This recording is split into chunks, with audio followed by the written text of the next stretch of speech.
অনেক সময় যখন আমরা ব্রাইডালের হেয়ার স্টাইল করতে যাই কিছু প্রবলেমে পড়ে যাই, তার মধ্যে হচ্ছে বেশিরভাগ প্রবলেম কপালটা অনেক বড় থাকে। আর কপালটাকে কিভাবে ঢেকে সুন্দর করে একটা হেয়ার স্টাইল করা যায় সেটাই আজকে আপনাদের সাথে শেয়ার করব। আসসালামু আলাইকুম এভরিওয়ান, কি অবস্থা সবার, কেমন আছেন? আশা করি সবাই ভালো আছেন। আমার আরও একটি নতুন ব্লগে সবাইকে ওয়েলকাম।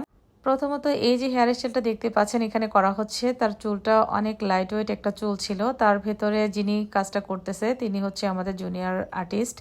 তো চিন্তা করলাম দেখি ও হেয়ার স্টাইলটা কীভাবে করে। তো পরে আমি এসে তাকে বোঝালাম যে এভাবে করলে তার হেয়ারটা একটু ভাসা ভাসা থাকবে, দেখতে ভালো লাগবে না, ফিনিশিংটা আরও একটু দিতে হবে। আর চুলটা যেহেতু অনেক পাতলা ছিল তাই এখানে আর অন্য কিছু করাও পসিবল ছিল না। সেই ক্ষেত্রে কাজ করতে গেলে আমরা অনেকটা প্রবলেমে পড়ে যাই যে ব্রাইডালের হেয়ার স্টাইলটা কীভাবে করা যায়। আর তার মধ্যে যদি অর্নামেন্টসগুলো একেবারে সিম্পল হয় তাহলে তো আরও মুশকিল। তো এখানে আমরা যদি অনেক সময় কপাল বড় হলে টাইরা টিকলিটা পরলেও কিন্তু কপালটা অনেকটাই ঢেকে যায়। ওর ক্ষেত্রে হয়েছে যে সিঙ্গেল একটা টিকলি পড়েছে, যদিও টিকলিটা ডাইসটা একটু বড় ছিল, তারপরেও মনে হচ্ছিল যে জায়গাটা অনেকটাই ফাঁকা দেখা যাচ্ছে।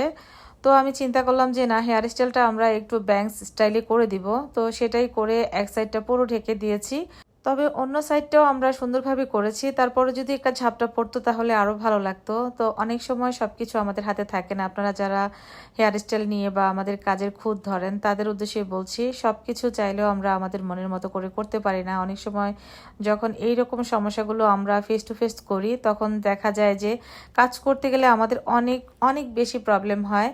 আর যদিও এরকম লাইট ওয়েট চুল থাকে তাহলে তো কথাই নাই, কিন্তু তারপরেও তো আমাদের কাজ করতে হবে, তাই না? ব্রাইডালকে তার মনের মতো করে আমাদেরকে সাজিয়ে দিতে হবে। তো তার যা কিছু নিয়ে আসছে সেটার ভেতরে আমরা চেষ্টা করব যেন তার হেয়ার স্টাইল থেকে শুরু করে ওভারঅল লুকটা যেন সুন্দর হয়।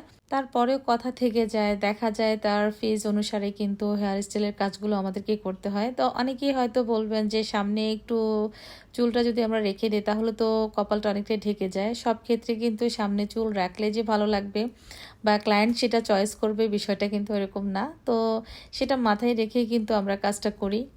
তো এখন আর কি করার, যতটুকু করার করে দিয়েছি। তারপরেও যখন ওর ওভারঅল লুকটা শেষ হয় তাকে কিন্তু অতটা খারাপও লাগে নাই। তবে হ্যাঁ, আরেকটু ভালো লাগতো যদি ও টাইরা টিকলি হতো বা গহনাগুলো আরেকটু গর্জিয়াস হতো, দেখতে আরও একটু জিনিসটা সুন্দর লাগতো।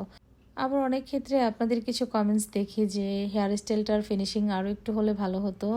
আসলে এটা সম্পূর্ণ নির্ভর হয় কিন্তু ক্লায়েন্টের উপরে। ক্লায়েন্টের হেয়ারটা যদি একটু ভালো থাকে তাহলে যে ফিনিশিং টাচআপটা অনেক সুন্দর হয়। অনেকের বেবি হেয়ার প্রচুর পরিমাণ থাকে, যতই আমরা শাইনিং স্প্রে দিয়ে সেটাকে ফিনিশিং টাচআপ দিয়ে হেয়ার স্টাইলটা করি না কেন, তারপরেও কিন্তু দেখা যায় সমস্ত চুলগুলো কিন্তু হয় না যে এটা ফিনিশিং টাচআপটা ওভাবে আসে না। নিগ্রোদের যে হেয়ার স্টাইলগুলো আপনারা দেখে থাকেন বেশিরভাগ ওদের বাউন্সি একটা চুল থাকে, তো সেই ক্ষেত্রে বেবি হেয়ারটা প্রচুর থাকে, ওরা চাইলেও হেয়ার স্টাইল করতে পারে না। তেমনিও আমাদের কিছু হেয়ার স্টাইল আসে যেটা নিগ্রো থেকেও অধম, সেটা আমার ভিডিওতে আপনারা যদি একটু ভিতরে যান দেখতে পাবেন আমি কীরকম হেয়ার স্টাইলের কাজ করেছি। তো যাই হোক, এটা ছিল আমাদের ব্রাইডালের আজকে ফাইনাল লুক, যতটুকু সম্ভব পেরেছি আপনাদের সাথে শেয়ার করতে। দেখা হচ্ছে নেক্সট ভিডিওতে। আজকে এই পর্যন্তই, আল্লাহ হাফিজ।